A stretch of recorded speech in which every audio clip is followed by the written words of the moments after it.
Cuaderno 244 de Cristianisme y Justicia. Desconectados por una vida improductiva, a cargo de José Laguna. José Laguna es teólogo y músico, miembro del área teológica de Cristianismo y Justicia. Ha publicado en esta colección varios cuadernos. Introducción. Cada vez resulta más complicado sentarse a conversar con alguien sin la presencia inoportuna de un teléfono móvil sobre la mesa que, sin parar de vibrar, reclama tiránicamente una atención permanente. Tampoco creo equivocarme al afirmar que la rutina de millones de personas de todo el mundo antes de irse a la cama es consultar los mensajes de su WhatsApp o retuitear la última entrada de Twitter X. Concluir que somos una sociedad distraída o hipercomunicada no da cuenta de la trascendencia del desplazamiento civilizatorio que se esconde tras esos pequeños gestos cotidianos. No es solo que vivamos en un contexto digital caracterizado por el uso constante y masivo de la tecnología, el movimiento telúrico es más profundo y significativo. La omnipresencia digital en todas las facetas de nuestra vida, hasta las más íntimas y privadas, responde a la estrategia vampírica de la última mutación del capitalismo, McNally 2022, convertido hoy en tecnofeudalismo, según Varoufakis en 2024. El presente cuaderno puede leerse como continuación de Acogerse a Sagrado, de José Laguna, el 2018, pues el diagnóstico preventivo es el mismo. Hay que preservar a toda costa la vida de la profanación del mercado, donde allí animaba a crear lugares sagrados para protegerla. Aquí invito a la disidencia improductiva como estrategia para desarticular la sibilina mercantilización de nuestras existencias. Si allí alentaba a levantar empalizadas protectoras, aquí propongo bajar los brazos. Lejos de desdecirme o contradecirme, considero que compromiso y deserción constituyen la sístole y la diástole de un mismo gesto emancipador. La invitación a llevar una vida desenchufada no es un capricho snob que busca recuperar viejos vinilos frente a la música digital de Spotify. Lo que está en juego es bastante más hondo e inquietante que una frívola caricatura neo-hippie. La deserción digital que aliento se relaciona con la defensa de palabras mayúsculas como sostenibilidad, libertad o dignidad. La acumulación exponencial de nuestros datos personales es la mal llamada nube digital, es medioambientalmente insostenible. La apropiación de nuestra atención en un scroll eterno de pantallas que nunca se detienen erosiona nuestra capacidad de concentración y condiciona peligrosamente nuestra libertad de elección. Y por lo que respecta a la dignidad, la exhibición constante de nuestra vida cotidiana convertida en marca personal diluye la frontera kantiana entre las realidades intercambiables que tienen precio y aquellas únicas que tienen un valor intrínseco que el mercado no debería tocar. Nuevo apartado: Capitalismo vampírico y otros cuentos de terror. Literatura y cine están plagados de historias de vampiros y zombis, seres de ultratumba que para seguir caminando necesitan alimentarse de vidas ajenas.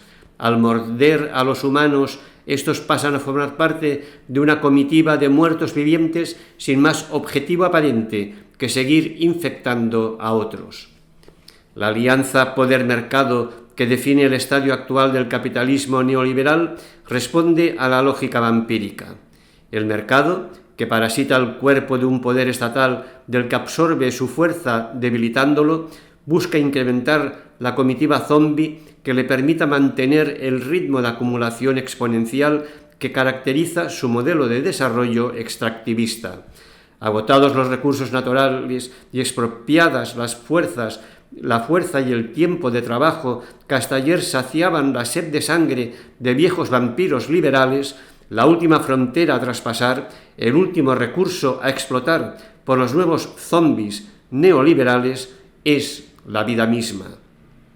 Hoy, la vida se ha convertido en materia prima extraíble. Lo inquietante de esta nueva situación es que el mercado vampiro ya no queda ahito con las transfusiones que donábamos voluntariamente a cambio de un salario en relaciones pactadas de producción. El capital humano que antes subarrendábamos al mercado en forma de tiempo y competencias laborales resulta insuficiente para un mercado que aspira a convertir toda nuestra vida en mercancía. El mercado vampiro no se contenta con los productos y servicios que generamos con nuestro trabajo asalariado, quiere morder también nuestros cuerpos, hogares, relaciones, intereses, aficiones, lecturas, viajes. El objetivo final es la subsunción total de la vida en el capital.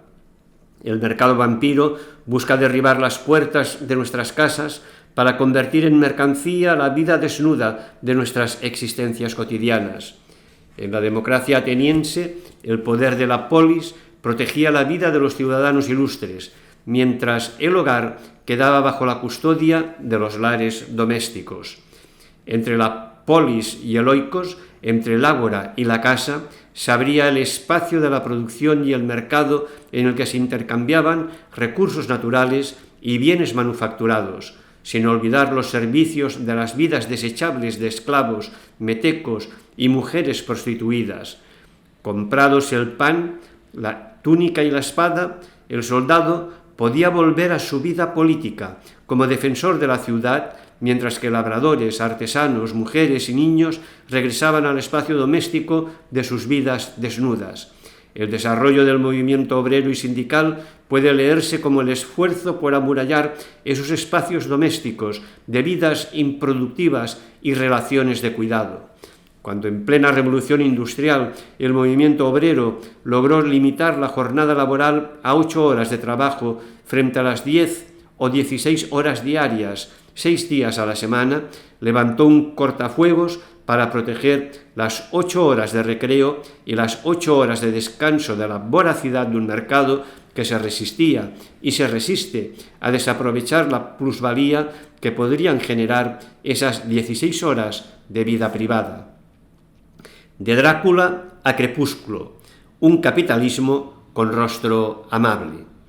Los aficionados al género vampírico reconocerán la evolución de las tramas desde el aterrador Nosferatu del cine mudo de principios del siglo XX hasta los atractivos vampiros adolescentes de la reciente saga Crepúsculo.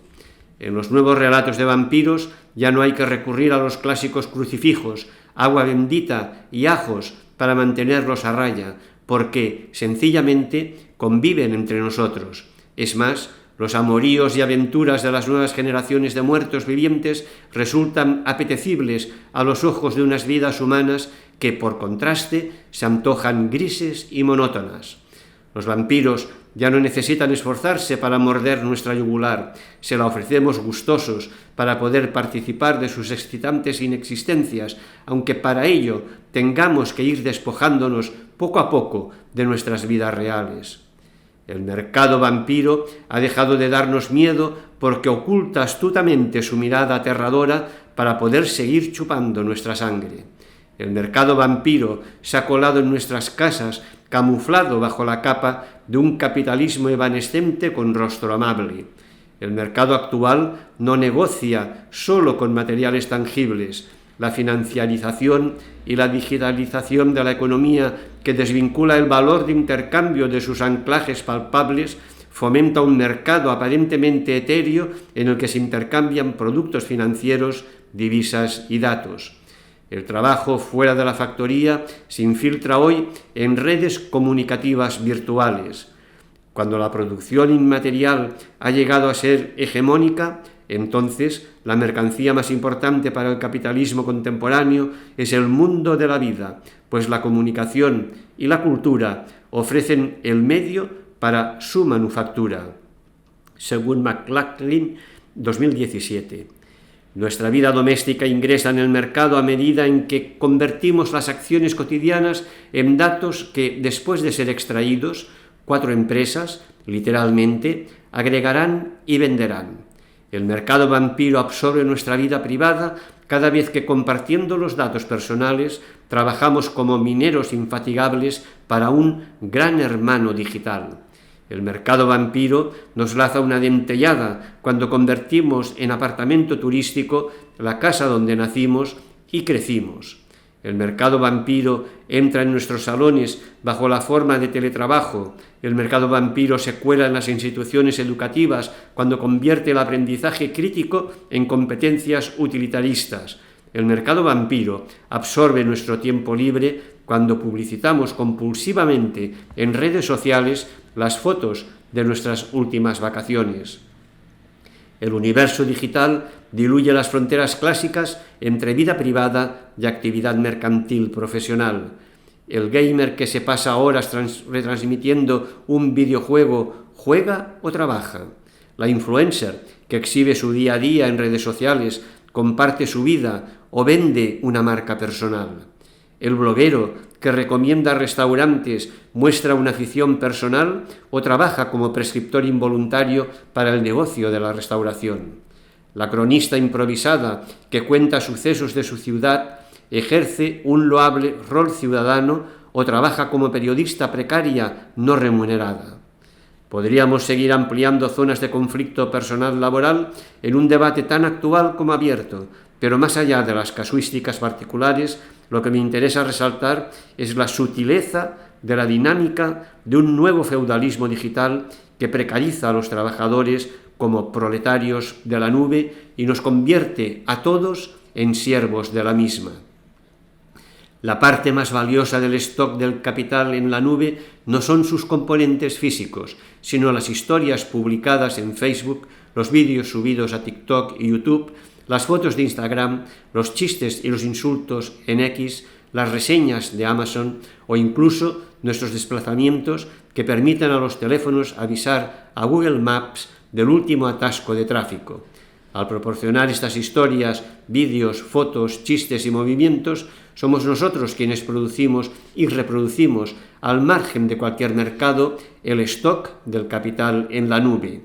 La verdadera revolución que ha impuesto a la humanidad es la conversión de miles de millones de personas en siervos de la nube dispuestos a trabajar gratis para reproducir el capital en la nube en beneficio de sus propietarios, según Varoufakis en 2024. Datificar la vida. Nuestras vidas personales son improductivas, entre comillas. Tenemos experiencias, relaciones, gustos, aficiones y no generamos de manera espontánea datos vendibles. Para que nuestras vivencias se conviertan en mercancía hay que codificarlas como tales y para las tareas de extracción, para la datificación de nuestra existencia, ninguna mano de obra más barata y eficiente que nosotros mismos. Nos hemos convertido en mineros autoexplotados. Los teléfonos inteligentes que llevamos a todos lados y a todas horas, cual implante protésico, actúan como martillo neumático que se activa cada vez que, como obreros del clic, compartimos imágenes, reacciones, intereses, fechas o nuestro número de pie en el universo digital. La datificación de la vida no es un fenómeno nuevo. Tenemos noticias de censos en civilizaciones antiguas como Babilonia, Egipto, China o Roma. Imperios y estados siempre han necesitado contar con información de sus pueblos para orientar sus políticas. Precisamente, uno de los primeros usos de los ordenadores fue la recopilación de datos poblacionales. Lo sorprendente es que el recelo que los ciudadanos solemos mostrar cuando facilitamos a regañadientes datos personales a la administración pública, contrasta con la despreocupación con la que se los proporcionamos al mercado. La defensa férrea de nuestra vida privada frente al control del poder político se desvanece ante un mercado al que no dudamos en entregar los dígitos de nuestra cuenta bancaria, la dirección postal de nuestro hogar, el número de nuestro teléfono, el informe de nuestras constantes vitales monitorizadas por el reloj inteligente que lucimos en la muñeca, el destino de nuestras próximas vacaciones, la valoración de la última comida, nuestro fondo de armario, el estado de desabastecimiento de la nevera o los likes a nuestros vídeos preferidos de YouTube. Escribo este cuaderno con la ayuda de un ordenador. Utilizo el teléfono móvil para hablar, mandar mensajes y pagar en tiendas. Suelo leer ebooks, compro entradas de cine y billetes de tren online, uso Wallapop para revender cosas de segunda mano, grabo música digital y el 99,9% de mi trabajo profesional depende de plataformas digitales. No soy un ludita trasnochado que arengue a quemar máquinas. Este cuaderno no es un alegato tecnófobo. Tampoco conviene decirlo, es un panfleto antimercado. Tecnología y mercado son mediaciones imprescindibles para la actividad de nuestra vida en común. Lo que realmente me inquieta no es la superinflación tecnológica que rodea nuestro día a día, sino nuestra ceguera social ante las dinámicas extractivistas que amenazan con derribar los diques que hasta hace unas décadas protegían nuestras vidas privadas de los mordiscos del mercado. Una nube que pesa, come y bebe. La nube, como descripción del ecosistema digital que nos envuelve, proyecta la fantasía de un espacio etéreo en el que las cosas flotan ingrávidamente. Nada más lejos de la realidad. Lo digital pesa, y mucho. No solo ocupa el espacio material de su hardware, sino que la gestión de datos consume cantidades ingentes de energía eléctrica y agua. No existe una nube vaporosa que, mecida por el viento, cambia graciosamente de forma. Lo que existen son servidores, aparatos físicos con fuentes de alimentación, placas base, memorias RAM, discos duros y procesadores que suelen apiñarse en granjas de servidores, miles de ordenadores que necesitan refrigeración continua. Un ejemplo elocuente es el Centro de Datos de la Agencia Nacional de Seguridad, NSA, en Utah, uno de los estados más secos de Estados Unidos. En el momento de su construcción, el tercer mayor sistema de servidores del mundo, que usa cerca de 6,5 millones de litros de agua al día que se sustraen al uso de las comunidades y los hábitats locales, según Jung en 2023. Cuando subimos un vídeo a Internet o reenviamos una noticia a nuestra lista de contactos, incrementamos el peso de la nube, consumimos agua y contribuimos al calentamiento global del planeta. La ausencia de conciencia sobre el impacto medioambiental de nuestros usos digitales, presuponiendo que a diferencia de consumos tangibles como combustibles, alimentación o ropa, nuestros clics son inocuos, no deja de ser un boomerang irresponsable que regresará como problema ecosocial en un futuro no muy lejano. Economía de la atención. En las escuelas de negocios cada vez cobra mayor protagonismo la asignatura Economía de la atención. En un universo digital saturado de información, vender cualquier producto exige el sobreesfuerzo de captar la atención de potenciales consumidores distraídos entre miles de pantallas. El modelo de negocio ideal es aquel que permite encontrar la información o el producto que buscamos en un universo de ofertas en continua expansión. Así, la encontrabilidad es un valor preciado en un contexto donde escasea la concentración. El mercado tradicional ha buscado captar nuestra atención con los neones brillantes de una publicidad dirigida a nuestro deseo, satisfaciéndolo y generándolo. Los algoritmos del nuevo mercado vampiro permiten afinar más el tiro, proporcionándonos publicidad personalizada siempre y cuando hayamos firmado un acuerdo tácito de trabajo no remunerado para las plataformas que nos venden los productos. Sin percibirlo, en la economía de la atención pasamos de ser consumidores a ser consumidos, de comprar cosas a convertirnos nosotros mismos en producto, prosumidores, consumidores al tiempo que productores no remunerados.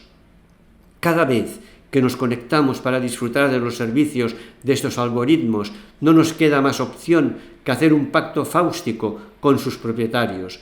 Para utilizar los servicios personalizados que ofrecen sus algoritmos, debemos someternos a un modelo de negocio basado en la recopilación de nuestros datos, el seguimiento de nuestra actividad y la selección invisible de nuestros contenidos. Una vez que lo hacemos, el algoritmo se dedica a vendernos cosas mientras vende nuestra atención a terceros.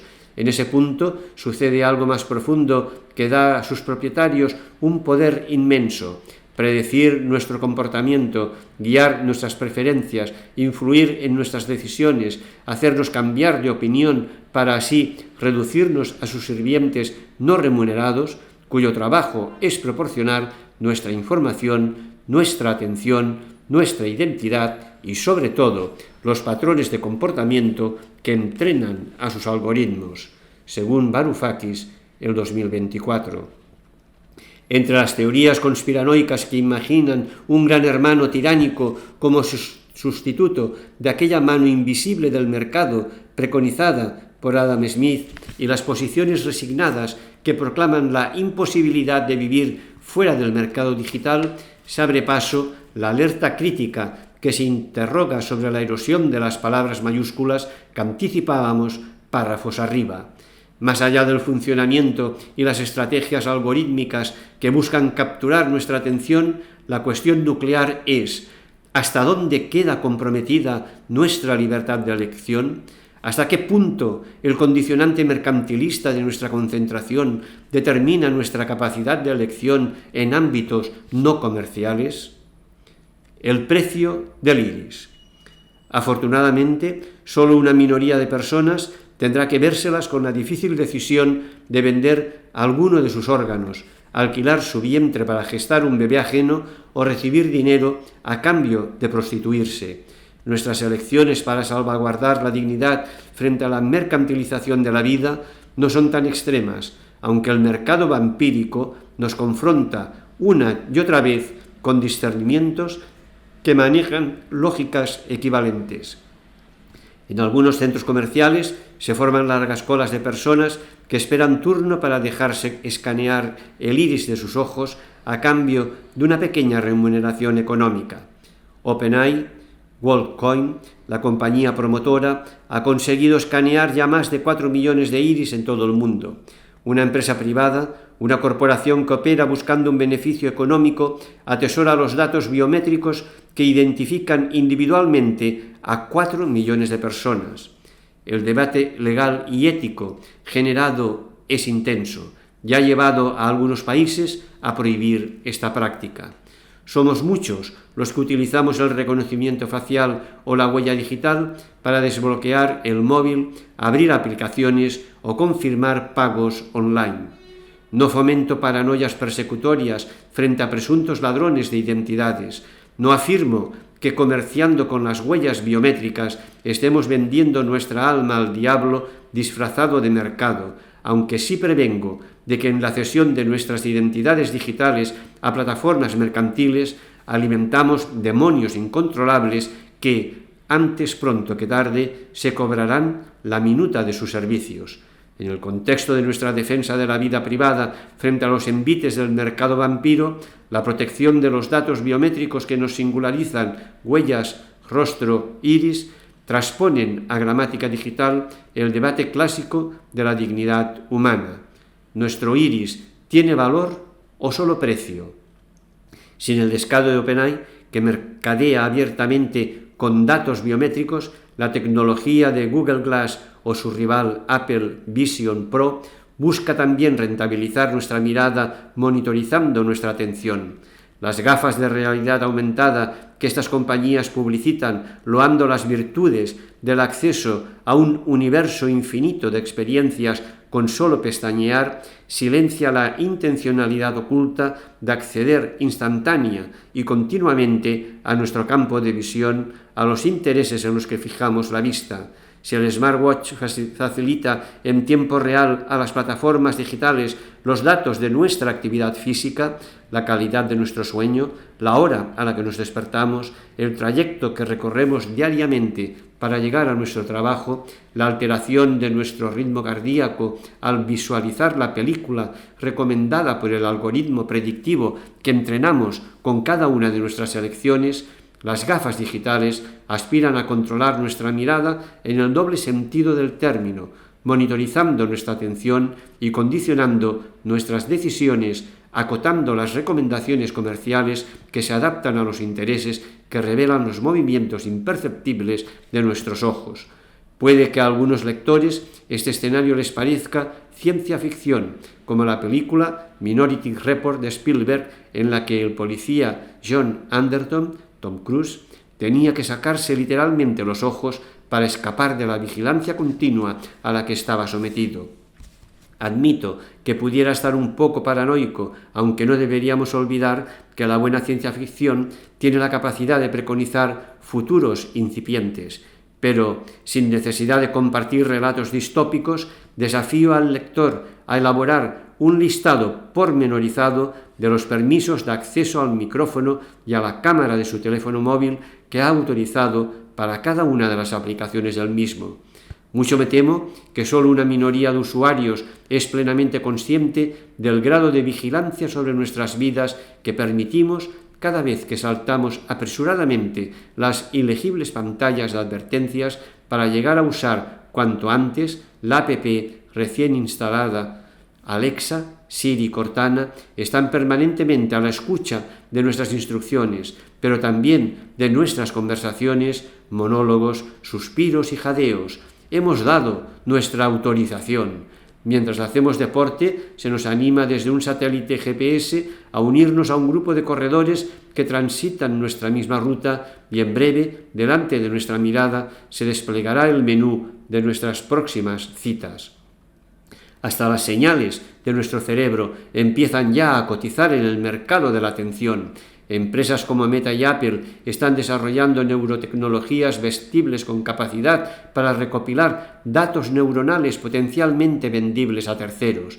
El capitalismo de vigilancia cuenta hoy con los medios adecuados para hacer realidad su plan soñado de acceso y control de nuestras mentes y vidas sin que la presencia de ese poder infiltrado llegue ni siquiera a inquietarnos.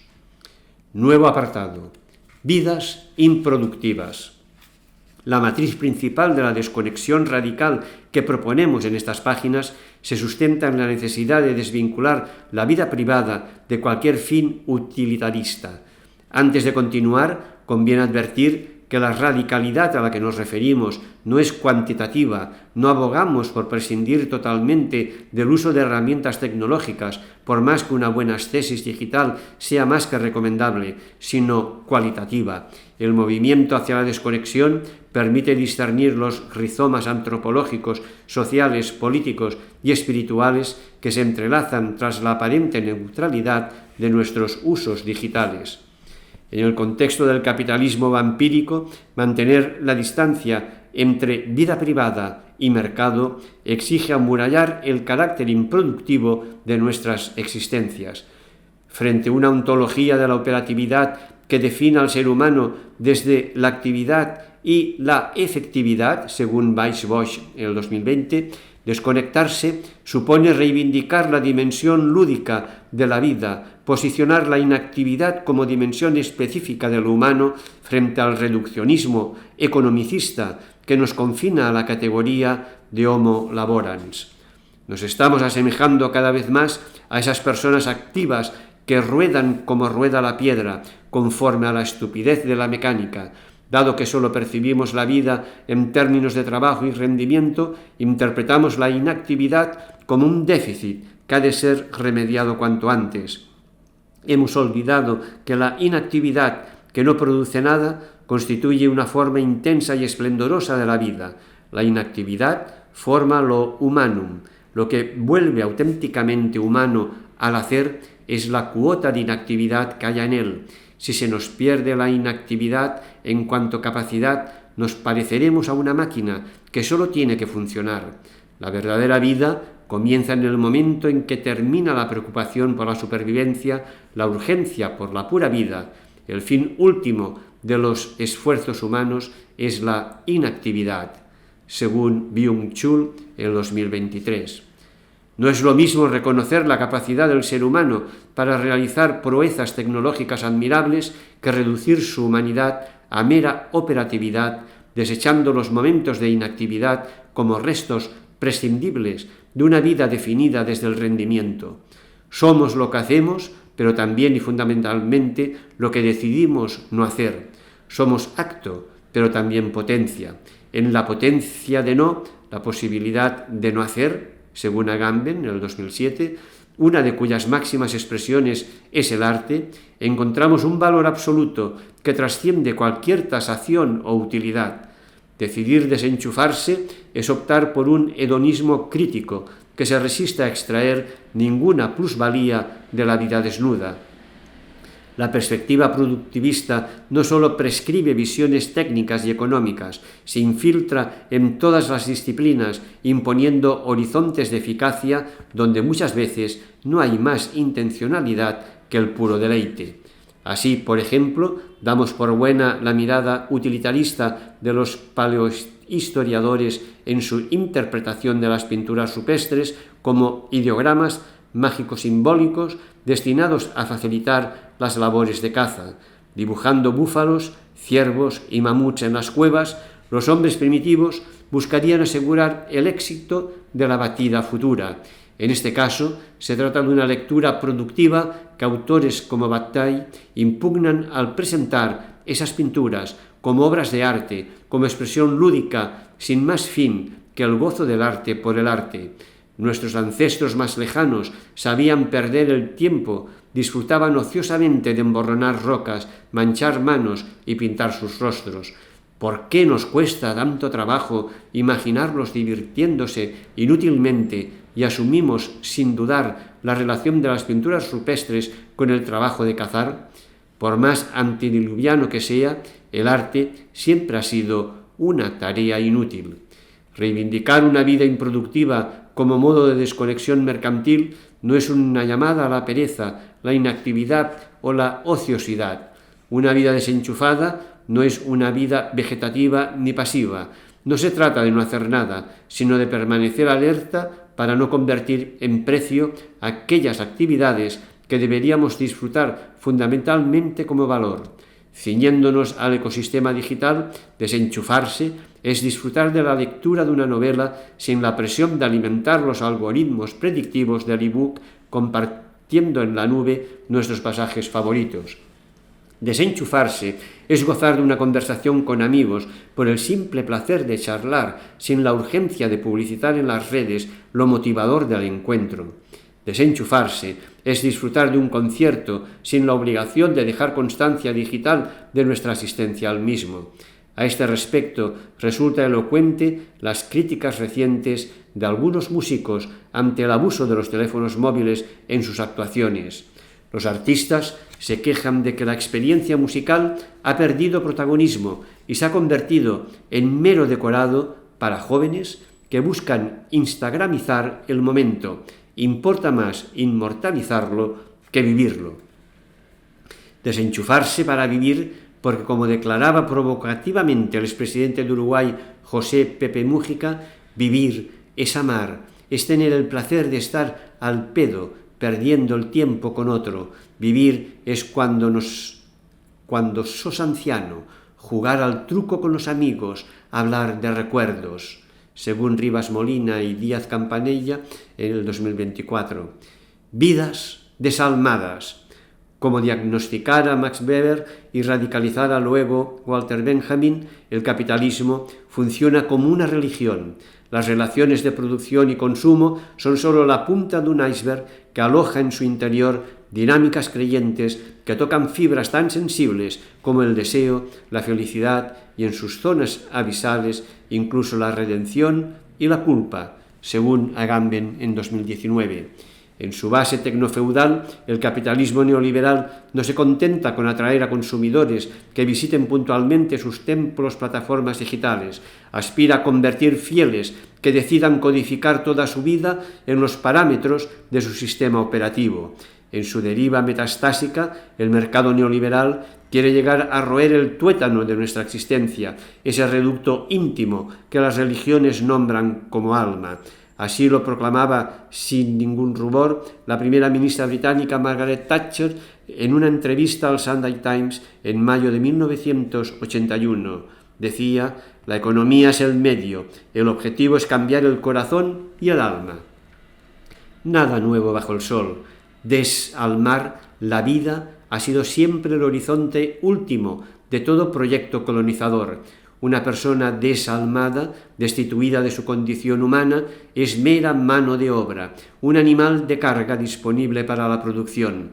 Eso lo sabían bien los comenderos de la Nueva España, empeñados en negar el alma a los esclavos que trabajaban sus tierras. Frente a la indignación de los monjes dominicos encabezados por Fray Antón Montesinos, que clamaban exigiendo el reconocimiento del alma racional que desabastecía los negocios de aquellos. Decid, ¿con qué derecho y con qué justicia tenéis en tan cruel y horrible servidumbre a aquestos indios? ¿Cómo los tenéis tan opresos y fatigados, sin dalles de comer, ni curallos en sus enfermedades, en que de los excesivos trabajos que les dais incurren y se os mueren, y por decir, los matáis, por sacar y adquirir oro cada día? Estos no son hombres, no tienen ánimas racionales, no sois obligados a amallos como a vosotros mismos. Esto no entendéis, esto no sentís. ¿Cómo estáis en tanta profundidad de ensueño, tan letárgico, dormidos? Fray Antón Montesinos, Isla de la Española, cuarto domingo de Adviento, 21 de diciembre de 1511. Traer a colación a Montesinos en la era de Elon Musk puede interpretarse como una extravagancia extemporánea, aunque me reafirmo en el reconocimiento de las mismas dinámicas vampíricas detrás de la explotación de los indios de Santo Domingo y de los conductores de Uber en Barcelona, por más que, en ese último caso, los vampiros se escabullan entre algoritmos y bits. Los demonios de la tecnología.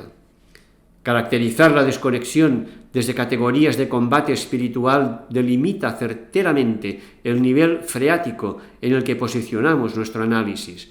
Como anticipábamos en las primeras líneas de este cuaderno, no nos interesan tanto los usos tecnológicos cotidianos como los corrimientos tectónicos civilizatorios asociados a ellos. En el nivel de la mera utilidad no tenemos nada significativo que aportar más allá de la recomendación tópica de hacer un uso responsable de la tecnología, pero nuestro oído sismógrafo alerta sobre los demonios que se concitan a la llamada de aquella. Lleva razón la historiadora de la ciencia Jimena Canales al reconocer la presencia de demonios en todos los avances tecnológicos, desde el motor de vapor que alarmó a Karl Marx hasta los teléfonos o, en la actualidad, la inteligencia artificial. Transponiendo su diagnóstico exorcizador al análisis del poder de Michel Foucault, podemos concluir que los demonios de la tecnología digital se manifiestan como dispositivos biopolíticos. Si la espada fue el instrumento del poder soberano y el buril el de la legislación civil, la digitalización es la nueva tecnología con la que el poder neoliberal busca seguir ejerciendo hoy su control sobre la vida. La cuestión relevante no es qué nos permite hacer la tecnología, sino qué nos obliga a hacer. Lo que debería inquietarnos es su capacidad performativa, el poder de la tecnología para determinar, no solo condicionar nuestros modos de vida, su biopoder. Los demonios vampiros se encarnan hoy en la tecnología digital como poder disciplinario, estableciendo así el campo de batalla al que se verán abocados todos los hombres y mujeres dotados de oído espiritual. Se sea consciente de ello o no, toda vida humana está atravesada por el poder y las decisiones vitales pueden resumirse en discernir a qué poderes decidimos adscribirnos, someternos o resistirnos, pero también qué poderes impugnamos y qué contrapoderes construimos. Realmarse. Nuestra invitación a la desconexión conlleva la exigencia de realmarse, proteger y nutrir el valor improductivo de nuestras vidas, frente a la lógica capacitista que cifra la dignidad, traducción secular del alma, en la excelencia de nuestros logros humanos. Proponemos releer el dictum kantiano que la define como aquello que tiene valor y no solo precio, radicalizando el último aspecto, a saber, redefinir la dignidad desde la inutilidad, elevar lo inservible de nuestra existencia como fundamento de una vida que se resiste a toda rentabilidad. También podría definirse la dignidad como lo que estorba. Estorba a la comisión de iniquidades y vilezas, por supuesto, pero más interesante aún es que a veces estorba también el desarrollo de justas causas, como el progreso material y técnico, la rentabilidad económica y social o la utilidad pública.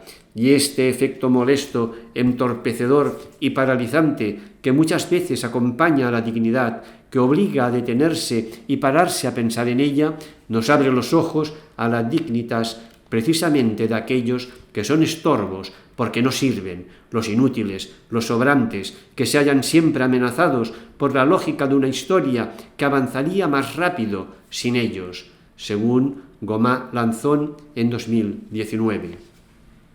Nuevo apartado, estrategias bíblicas de desconexión. Según Slavoj Žižek, la religión puede cumplir dos funciones, terapéutica o crítica. O bien ayuda a los individuos a funcionar mejor en el orden existente, o bien intenta afirmarse como una instancia crítica que desvela sus aristas más perversas, un espacio para las voces del descontento. La religación radical que define el hecho religioso esconde entre sus pliegues un inmenso potencial de prácticas de desconexión. Vinculándose a la divinidad, la persona creyente relativiza, jerarquiza y desafía otros ámbitos que reclaman para sí adhesiones vitales. No se puede servir a Dios y al dinero, dar al César lo que es del César y a Dios lo que es de Dios, o en el mundo sin ser del mundo, son expresiones creyentes que reflejan el nervio emancipatorio que anida en el fenómeno religioso. La tradición judeocristiana atesora un caudal de experiencias de desconexión capaces de fecundar estrategias emancipatorias seculares, siempre y cuando deconstruyamos la gramática productivista que ha acabado por apoderarse de sus desarrollos teológicos y cristalizaciones institucionales. La lógica eficacista ha cooptado la narrativa y la experiencia religiosa que hoy se presentan bajo las hechuras del activismo salvífico. La divinidad judeocristiana siempre tiene algo que resolver, se la presenta trabajando sin cesar, creando, redimiendo, liberando, perdonando, salvando, juzgando, etc. Y consecuentemente a los creyentes se les anima a colaborar sin descanso en esas mismas tareas, co-creando, sirviendo, celebrando, enseñando. Para desafiar la lógica religiosa productivista necesitamos repensar la divinidad fuera de imaginarios de trabajo, productividad, eficacia, autoridad, potestad, dominio, soberanía o señorío, para redescubrir los perfiles inoperativos de un Dios ocioso que el séptimo día de la creación pasea despreocupadamente por el Edén, tomando el fresco a la brisa de la tarde, o que, en su expresión cristiana, convoca a la humanidad a un gran banquete de bodas.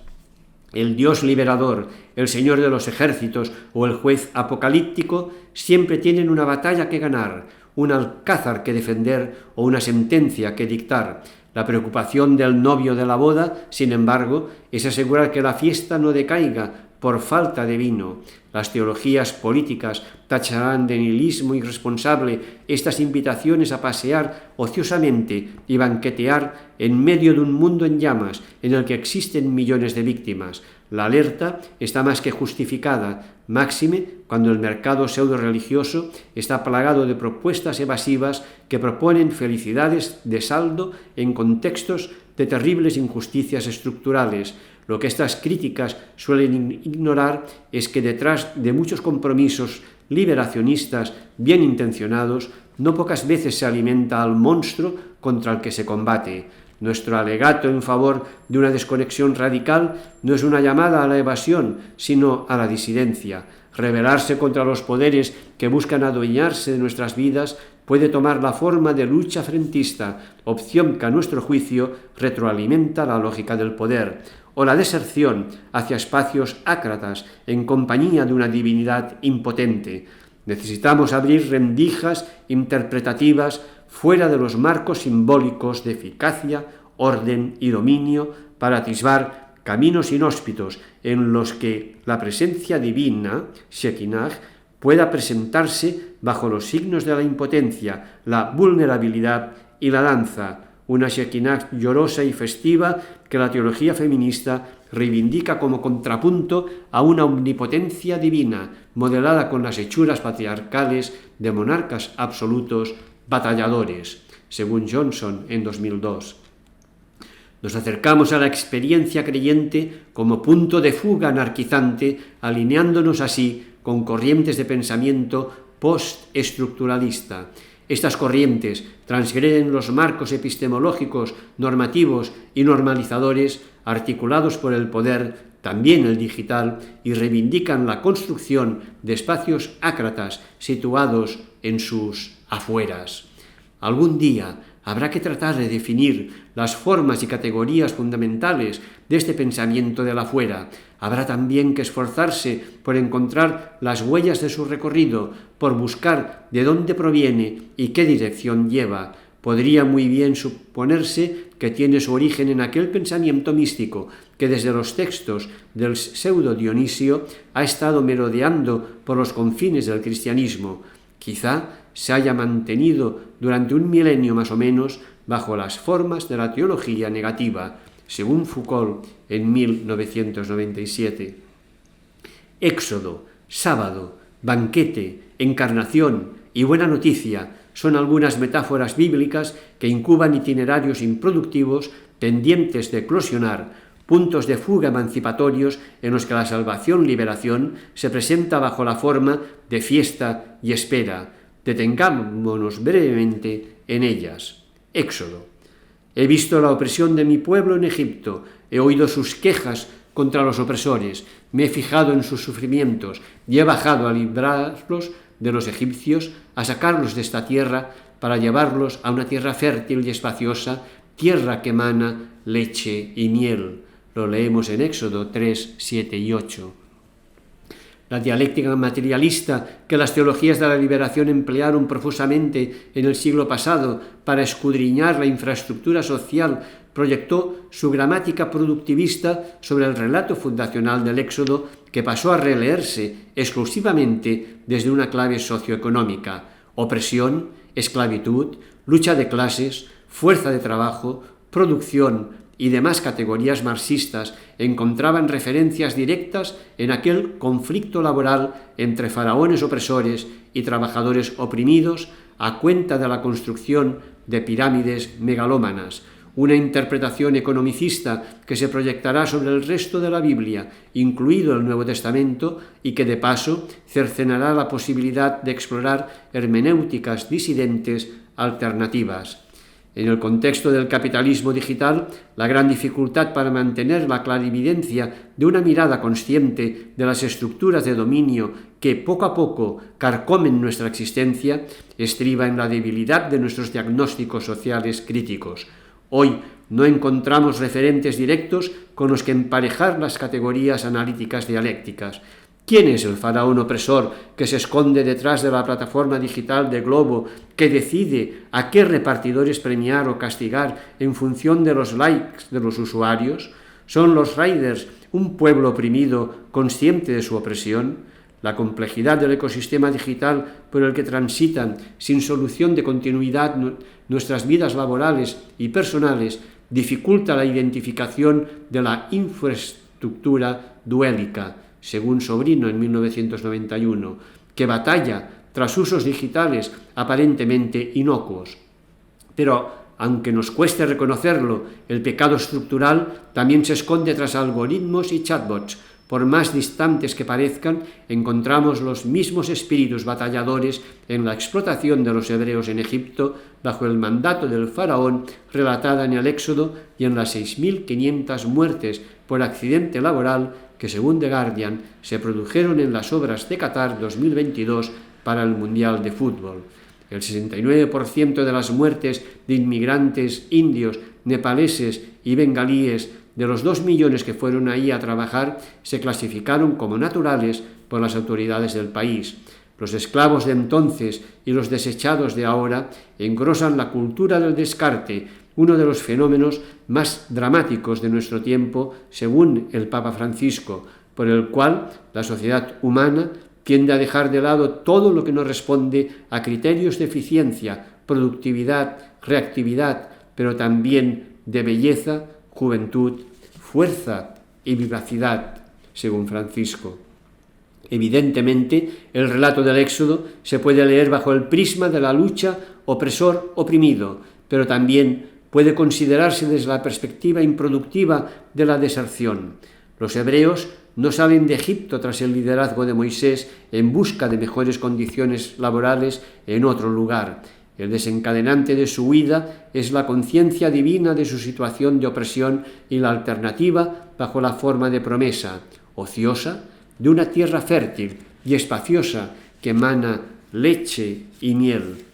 Despojado de la parafernalia épica de faraones vencidos y mares justicieros, el relato del Éxodo puede leerse como evasión colectiva, un grupo de personas que, siguiendo al líder Moisés, deciden abandonar el sistema opresor faraónico, una desconexión cuyo impulso inicial no tiene por qué estar necesariamente prescrito por un conflicto laboral, sino que el desencadenante pudiera ser la mera determinación grupal de lanzarse a vivir fuera de una lógica faraónica asfixiante.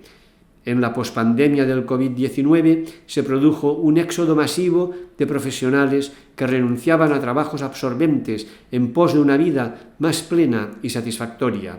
En la actualidad, la gran renuncia, como la bautizó el economista Anthony Klotz, ha perdido el ímpetu de sus inicios, pero queda intacto el minuto de lucidez de su toma de conciencia. No deberíamos entregar toda nuestra vida al trabajo, tenemos que desconectar. Sábado. Para el día séptimo había concluido Dios toda su tarea y descansó el día séptimo de toda su tarea. Y bendijo Dios el día séptimo y lo consagró, porque ese día descansó Dios de toda su tarea de crear. En Génesis 2, 2 y 3. El hombre es señor del sábado, leemos en Mateo 12, 8. La ontología de la productividad encuentra su contrapunto disidente en el descanso sabático. Si el homo laborans emula a su creador comprometiéndose en la recreación del mundo, el descanso divino del séptimo día demanda el correlato de un homo ludens, capaz de desconectar para tomar el fresco junto a Dios.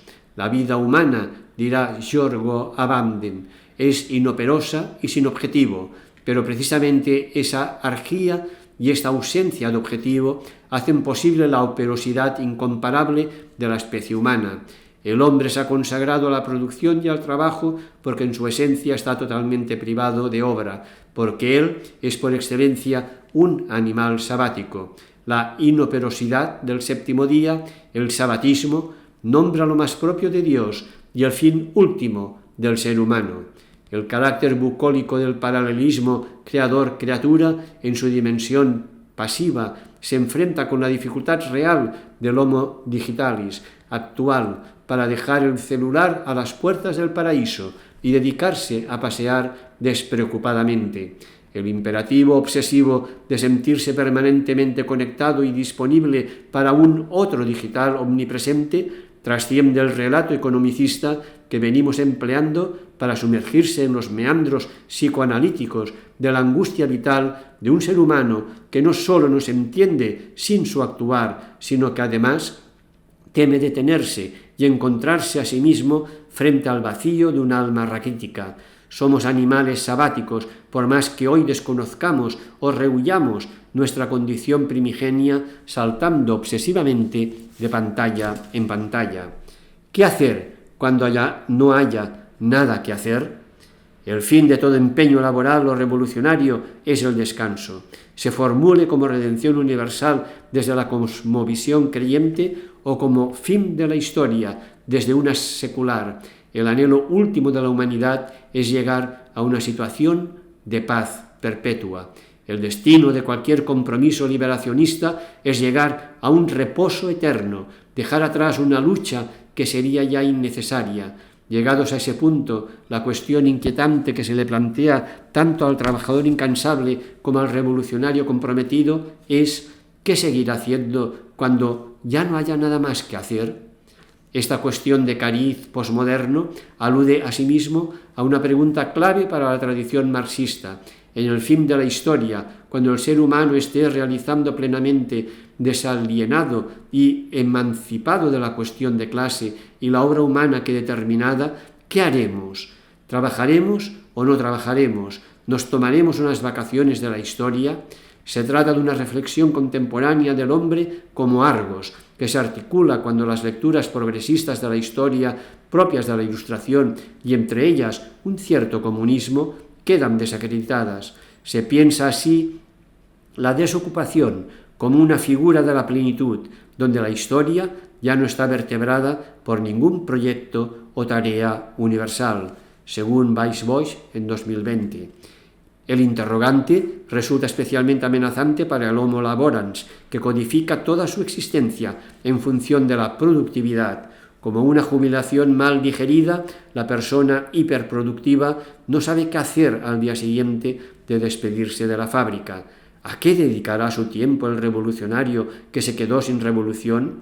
¿Cómo no temerá el creyente el eterno aburrimiento de una gloria divina en la que no hay nada que hacer? Es conocida una anécdota del pintor y dibujante francés Simon Mathurin-Lantara. De 1729 a 1778 vivió. Estando ya moribundo en el Hospital de la Caridad de París, el capellán le dijo: «Va a ser usted muy feliz, hijo mío, verá a Dios cara a cara durante toda la eternidad». Él le respondió: «Como padre, siempre de frente, nunca de perfil», y expiró. Algo así debía tener en su mente el presidente del 28 Congreso de Filósofos Jóvenes en Málaga en 1991, cuyo lema era «escepticismo frente a la trascendencia», cuando se refirió a la vida eterna diciendo que es la culminación del aburrimiento, según González Carvajal en 2015. Detrás del tono jocoso de las anécdotas citadas podemos atisbar la angustia vital del Homo digitalis, la invitación a desconectarse de pantallas distractoras y de romper con la obligación de mantener activas relaciones virtuales infinitas nos aboga a la más compleja de todas ellas, quedarse a solas con uno mismo. Lo anticipábamos líneas arriba. Uno de los pilares del éxito del universo digital enajenador es precisamente su capacidad para saturar con pseudoexperiencias el vacío existencial de vidas que necesitan estar hiperestimuladas, o dicho desde su reverso, existencias que temen quedarse a solas. Limbos y huertos. Cuando ya no hay nada que hacer, solo queda esperar. El lugar de espera por antonomasia es el limbo, ese constructo teológico en el que las almas de los niños fallecidos prematuramente antes del bautismo aguardaban el final de los tiempos para incorporarse a la gloria definitiva. El limbo representa un lugar de pura inactividad. Como advierte certeramente Agamben, el limbo es una región situada más allá de la perdición y la salvación. Ni bienaventurados como los elegidos, ni desesperados como los condenados, están llenos de una alegría para siempre, sin destinación. El limbo es la expresión límite de la inoperosidad absoluta, el lugar de la desconexión radical, la impugnación total de cualquier maquinaria económica, incluida la economía religiosa. En el limbo no hay nada que producir, salvar o redimir. Sin llegar a la radicalidad del limbo, huertos y jardines se postulan hoy como espacios límbicos de resistencia, rememorando el jardín epicúreo que promovía comunidades de conocimiento alrededor del cuidado de la tierra. Recordemos que el filósofo Epicuro de Samos estableció en Atenas su escuela jardín en la que animaba a cultivarse y aprender a disfrutar de los placeres cotidianos. En la actualidad proliferan las llamadas a promover espacios de cultivo frente a los lugares de ganancia, según Byung-Chul en 2019. Jardines sin cobertura wifi, donde el Homo digitalis busca encontrar reposo y, con suerte, algo de libertad interior. Frente a la urgencia del rendimiento, el huerto marca el ritmo pausado de la cosecha. Frente a la instantaneidad del universo digital, la espera paciente de lo que emerge lentamente. La labranza establece su propia temporalidad. Conviene retener el carácter alternativo del espacio y tiempo que funda el jardín.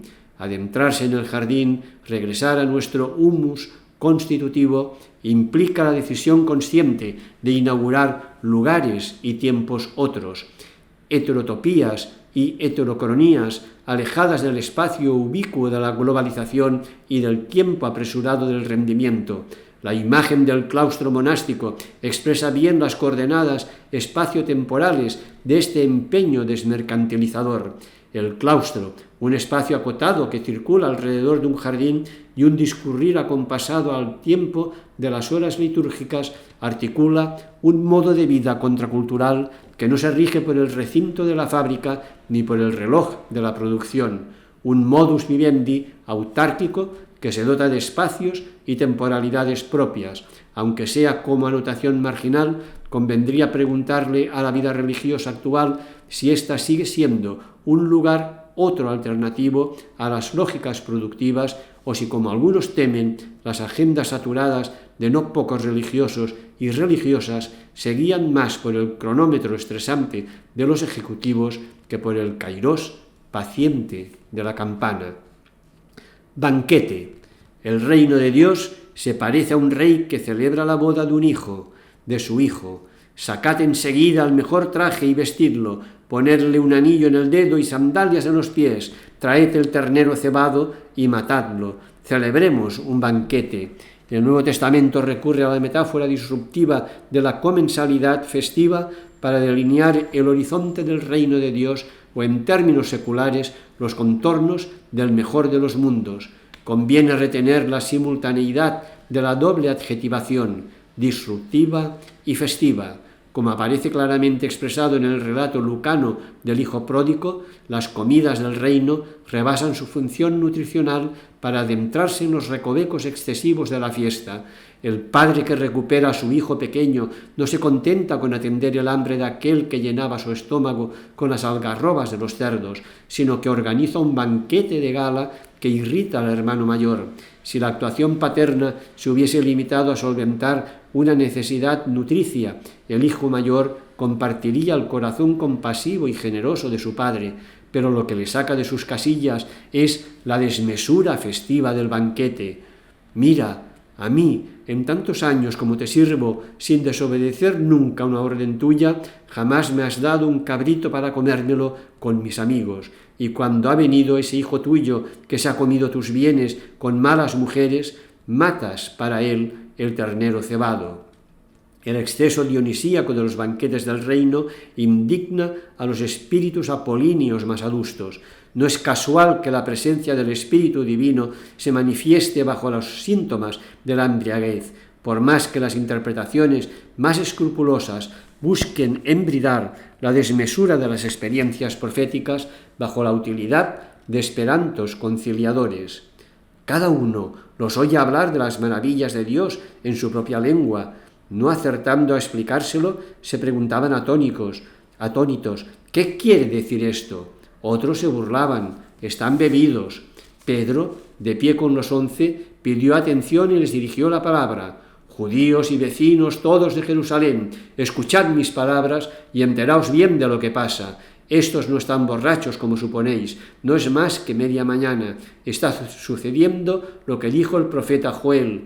En los últimos días, dice Dios, derramaré mi espíritu sobre todo hombre. Profetizarán vuestros hijos e hijas, vuestros jóvenes tendrán visiones y vuestros ancianos soñarán sueños.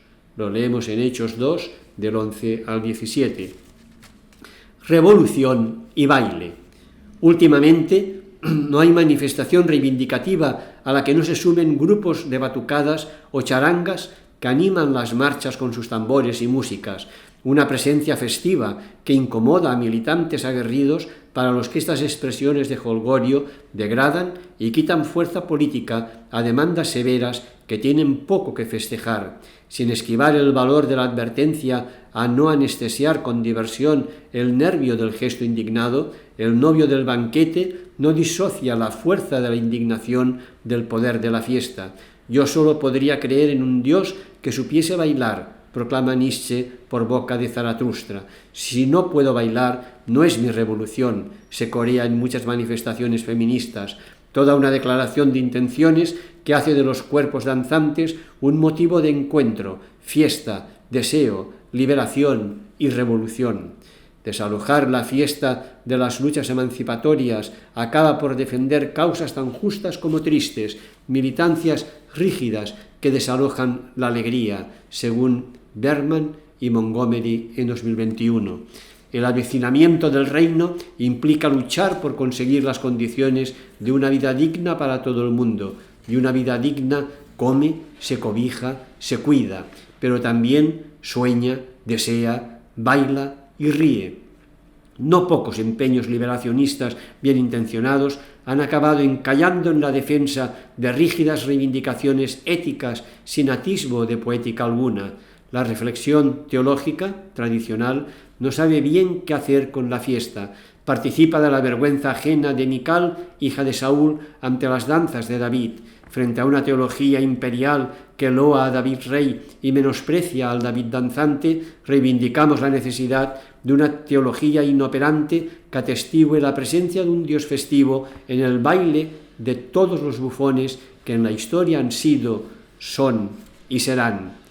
Entonces fue David y llevó el arca de Dios desde la casa de Obed-edom a la ciudad de David, haciendo fiesta. Cuando los portadores del arca del Señor avanzaron 6 pasos, sacrificó un toro y un ternero cebado, e iba danzando ante el Señor con todo entusiasmo, vestido solo con un roquete de lino.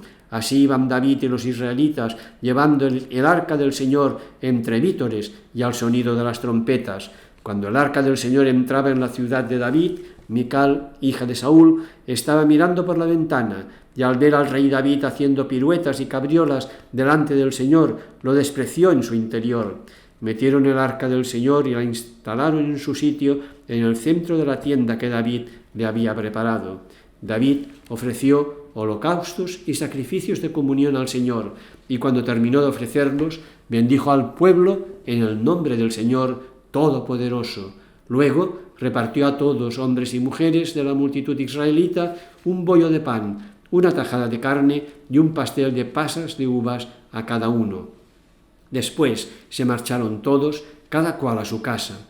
David se volvió para bendecir a su casa, y Mical, hija de Saúl, salió a su encuentro y dijo: «¿Cómo se ha lucido el rey de Israel, desnudándose a la vista de las criadas de sus ministros, como lo haría un bufón cualquiera?» David le respondió: «Ante el Señor, que me eligió en lugar de tu padre y de toda tu familia para constituirme jefe de su pueblo, yo bailaré y me humillaré todavía más. Si a ti te parece despreciable ante las criadas que dices, ante esas ganaré prestigio». Lo leemos en 2 Samuel 6, 13 a 22. Abriendo un nuevo paréntesis interrogativo, convendría reparar en la escasez de relatos festivos en el compromiso político de las teologías liberacionistas, por más que puntualmente no les quede más remedio que reconocer de soslayo que el reino se construye con compromiso y trabajo, pero también y sobre todo, añadimos nosotros, con fiesta y danza. La reducción de la praxis a una determinada producción de condiciones materiales o a una determinada transformación de las estructuras sociales y políticas es arbitraria. Hay una praxis lúdica, etc. Desconocerlas sería desconocer el carácter estructural de la historia y la pluralidad de fuerzas que operan en ella. Que unas formas de praxis, por ejemplo la praxis política o la praxis económica, puedan tener mayor eficacia inmediata en algún tipo de transformación de la sociedad, no es prueba de que la hayan de tener siempre, ni menos aún que agoten toda la necesidad de transformaciones reales, según Ellacuría en 1990. Un mundo digital sin fiestas que guardar. Al mercado no le gustan las fiestas, esos días de holganza que detienen la producción. En la ubicuidad del universo digital, el neoliberalismo encuentra un aliado idóneo para no apagar nunca su maquinaria productiva. Conozco a una alta ejecutiva de una multinacional tecnológica saudí con sedes en medio mundo. Su puesto la obliga a estar continuamente viajando y en sus infinitas reuniones online resulta imposible saber desde qué lugar geográfico está conectada. En la sede central de Abu Dhabi no se trabaja los viernes. La filial de Tel Aviv cierra los sábados y la de Milán hace lo propio los domingos. Usos locales indiferentes para una CEO disponible los 7 días de la semana. El universo digital no tiene fiestas que guardar y se hace así realidad el sueño más querido del turbocapitalismo, disponer para el mercado de todos los días y de todas las horas. Aquí, de nuevo, las religiones se presentan como diques de contención frente a la metástasis mercantilista. Más allá de sus orígenes y ritos creyentes, los días festivos que las diferentes creencias han logrado insertar en los calendarios de todo el mundo resisten como malecones pacientes el embate de oleajes neoliberales que buscan derribar el kairós de la fiesta para instaurar a toda costa el cronos de la producción. Ocio proletarizado. Haciéndose eco del diagnóstico social del filósofo francés Bernard Stiegler, Santiago Albarrico denuncia la proletarización del ocio suscitada por los usos digitales. A la proletarización del trabajo ha seguido como su prolongación natural la del tiempo libre, y con las mismas consecuencias. Del mismo modo que no somos dueños de nuestros medios de producción, no somos dueños tampoco de nuestros medios de recreación. En el capitalismo neoliberal, los momentos festivos son funcionales al sistema productivo. Se nos permite descansar con el fin de que regresemos con energías renovadas a nuestros puestos de trabajo. Pero además, el tiempo de ocio se ha convertido en tiempo de consumo. No concebimos descansar sin consumir, pues se nos incita permanentemente a comprar experiencias que nos mantengan distraídos. El universo digital prohíbe el aburrimiento. Encarnación. La palabra se hizo carne y acampó entre nosotros, en Juan 1:14. El motivo de la encarnación por el que el cristianismo confiesa que Dios se hace humanidad en Jesús no solo resulta disruptivo respecto a las religiones tradicionales que separan claramente divinidad y mundanidad, sino que traza además un movimiento a contracorriente de la deriva descorporizadora que caracteriza la virtualidad del mundo digital. Si en el Evangelio de Juan la palabra se hace carne, en el Evangelio digital la carne se hace avatar. La digitalización de la realidad reedita antiguas herejías cristológicas que cuestionaban la corporalidad de Jesús. Así, por ejemplo, el docetismo, herejía gnóstica que negaba el cuerpo físico de Jesús, haciendo de él un espíritu incorpóreo, encuentra su correlato tecnológico en las propuestas actuales de transferir el cerebro humano a un ordenador con el fin de lograr una inmortalidad digital. Si en el siglo pasado el imaginario tecnológico de la preservación de la vida aún contemplaba la permanencia del cuerpo mediante técnicas de criogenización, a la altura del siglo XXI el cuerpo resulta prescindible. Lo que este neoplatonismo digital ignora es que somos cuerpo, que nuestra realidad somática no es un envoltorio del que podamos deshacernos caprichosamente sin dejar de ser nosotros, que es imposible separar cuerpo y alma. Nunca existió un alma etérea suspendida en el mundo intangible de las ideas, como tampoco existe una identidad digital flotando en la nube virtual de Amazon Web Service. Existimos con y desde nuestro cuerpo, nunca a pesar de él. Como afirmara Nietzsche en el prólogo del libro tercero de la Gaia Ciencia, no somos ranas pensantes, no somos aparatos registradores con entrañas congeladas. Continuamente tenemos que dar a luz nuestros pensamientos desde nuestro dolor y darles maternalmente todo lo que tenemos en nosotros de sangre, corazón, fuego, placer, pasión, tortura, conciencia, destino, fatalidad, realidades espesas, intraducibles a bits. Acuerpar las luchas. La virtualización de la vida y la emergencia de una realidad digital paralela que busca suplantar la vida de carne y hueso genera tensiones en luchas emancipatorias necesariamente encarnadas, donde el Nuevo Testamento embarra a una divinidad que toca el sufrimiento para aliviarlo. Se le acercó un leproso y le suplicó de rodillas: si quieres, ¿puedes limpiarme? Sintiendo lástima, extendió la mano y lo tocó, diciendo, quiero, queda limpio. El metaverso promueve solidaridades asépticas que pretenden transformar la realidad desde el otro lado de la pantalla a base de clictivismo. La desconexión radical que alentamos en este cuaderno critica el trampantojo de las relaciones virtuales y reivindica la pregnancia del cuerpo como epicentro de todas las luchas emancipatorias. No hay lucha sin el cuerpo que danza y abraza. Acuerpando las luchas, celebramos la fiesta sin olvidar la indignación. Nombro como acuerpamiento o acuerpar a la acción personal y colectiva de nuestros cuerpos indignados ante las injusticias que viven otros cuerpos en su pluralidad de existencias que se autoconvocan para proveerse de energía política para resistir y actuar contra las múltiples opresiones patriarcales, colonialistas, racistas y capitalistas. El acuerpamiento genera energías afectivas y espirituales y rompe las fronteras y el tiempo impuesto. Nos provee cercanía, indignación colectiva, pero también revitalización y nuevas fuerzas para recuperar la alegría sin perder la indignación, según CAPNAL, el 2020. También el deseo. La referencia bíblica a la encarnación como modelo de corporeización necesita entonar el mea culpa y realizar una lectura autocrítica que permita integrar dimensiones emocionales y afectivas desatendidas, cuando no despreciadas, en la tradición eclesial.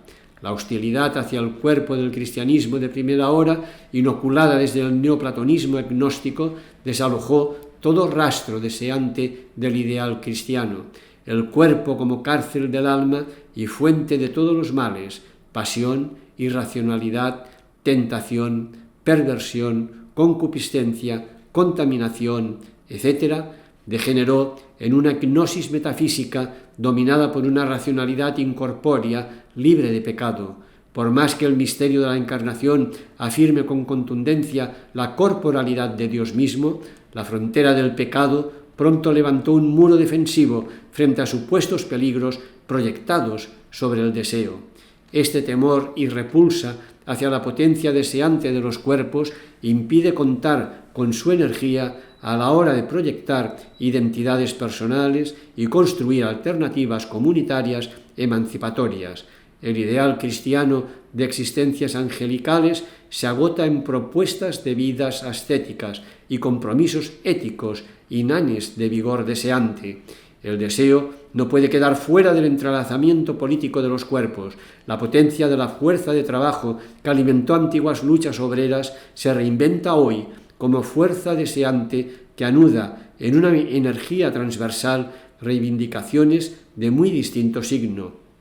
Los sujetos queer, los colectivos extravagantes, las comunidades carismáticas, los migrantes climáticos, los hongos que colaboran con los árboles, etc., atesoran una potencia vital capaz de prototipar nuevas formas de articulación socioecopolítica alternativa a la clásica lucha de clases. Ha llegado el momento de elaborar como la teoría de las supercuerdas en física una teoría de supercuerdas micropolíticas que vincule y amplifique las luchas del transfeminismo y la ecología política, capaz de articular los proyectos de antirracismo y emancipación del lumpenproletariado electrónico en el capitalismo global, tomando como referencia los procesos de transición de género y no binarios, así como las políticas de transición energética y ecologista. Esta teoría de supercuerdas micropolíticas, al mismo tiempo transfeminista, anticolonial y ecologista, y radicalmente desidentitaria, podría denominarse trans, según Preciado en 2022. Las teologías liberacionistas, construidas sobre asépticos postulados analíticos marxistas, serán capaces de transitar hacia estos espacios de cuerpos deseantes y vinculaciones simbióticas. La lucha de clases será capaz de danzar junto a las luchas feministas, el desmontaje del patriarcado, la denuncia del colonialismo y la ética ecológica de la resilvestración. Marx aceptará la invitación a bailar en un bar gay, como sugiere provocativamente la teóloga Marcella Althaus-Reid. La teología de la liberación encontró un Dios en Cristo entre los marginalizados, pero no reconoció en Jesús la presencia de un Dios marginal, o sea, no un Dios que deja la gloria para reunirse brevemente con los pobres y los excluidos, no, un Dios que se asume pobre y excluido, un Dios extraño, torcido, queer, un Dios fuera del armario de las ideologías sexuales y políticas, fluido e inestable como nosotros, a cuya imagen y semejanza fuimos hechos, un Dios que se ríe y halla placer en su destino divino de justicia transgresiva, la clase de justicia que desarticula las leyes y que finalmente hace de nosotros más que discípulos amantes de Dios, según Althaus-Reid 2008. Afortunadamente, algunas teologías feministas empiezan a reivindicar el poder erótico como fuerza vinculante, según Brock en 2008. Lejos de visiones despectivas, se busca rescatar el deseo de sospechas represivas y postularlo como una energía valiosa para la transformación política, una potencia física, psíquica y emocional que atraviesa todas las actividades humanas, trabajo, espiritualidad, familia, etc., no solo las sexuales, un deseo que el patriarcado asoció de forma insidiosa a las mujeres y del que hoy ellas se reapropian como dinamismo de emancipación y cambio. Nos han enseñado a sospechar de este recurso, erotismo, vilipendiado, abusado y devaluado dentro de la sociedad occidental. Por un lado, se ha fomentado lo superficialmente erótico como signo de feminidad e inferioridad. Por otra parte, a las mujeres se les ha hecho sufrir y sentirse despreciables y sospechosas en virtud de su existencia. Hay un pequeño paso de allí a la falsa creencia de que solo mediante la supresión de lo erótico dentro de nuestras vidas y conciencia las mujeres pueden ser verdaderamente fuertes, una idea falsa elaborada al interior de modelos masculinos de poder. El erotismo funciona para mí de varias maneras, y la primera es proporcionar el poder que proviene de compartir profundamente cualquier actividad con otra persona, compartir la alegría, ya sea física, emocional, psíquica o intelectual, forma un puente entre los participantes que puede ser la base para entender mucho de lo que no se comparte entre ellos y disminuye la amenaza de su diferencia. Otra forma importante en la que funciona la conexión erótica es el contacto abierto y audaz, subrayando mi capacidad de alegría, en la forma en que mi cuerpo se estira con la música y se abre en respuesta, escuchando sus ritmos más profundos, por lo que cada nivel en el que siento también se abre a la experiencia eróticamente satisfactoria, ya sea bailando, montando una estantería, escribiendo un poema, examinando una idea. Según Lord en 2007. No somos ingenuos. Sexo, erotismo, placer, pasión, etc., pueden alimentar poderes perversos que justifiquen relaciones indeseables de sumisión. Toda fuente de energía tiene el riesgo de emitir radiaciones peligrosas. Como advierte Foucault, no hay que creer que diciendo sí al sexo se diga que no al poder. Desde luego, dirá Simón Rollo, que puede uno autoconstituirse como libertino, pero esa opción ya no puede considerarse como una posición contra el poder, sino que puede muy bien ser una consecución del poder.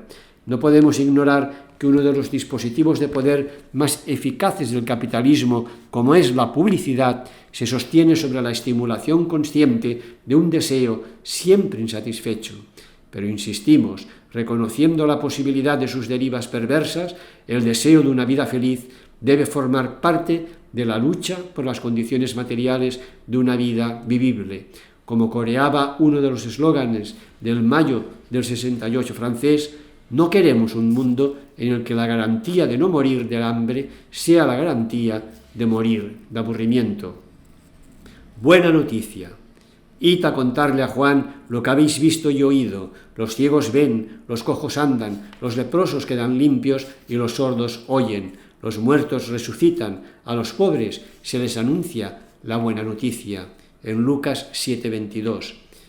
Habitará el lobo con el cordero, la pantera se tumbará con el cabrito, el novillo y el león pacerán juntos, un muchacho pequeño los pastorea, la vaca pastará con el oso, sus crías se tumbarán juntas, el león comerá paja con el buey. En Isaías 11, 6 y 7. No nos engañemos, el capitalismo digital no generará una buena noticia para los empobrecidos, por más que sus desarrollos tecnomédicos ayuden a ver a los ciegos, andar a los cojos o limpiar a los leprosos.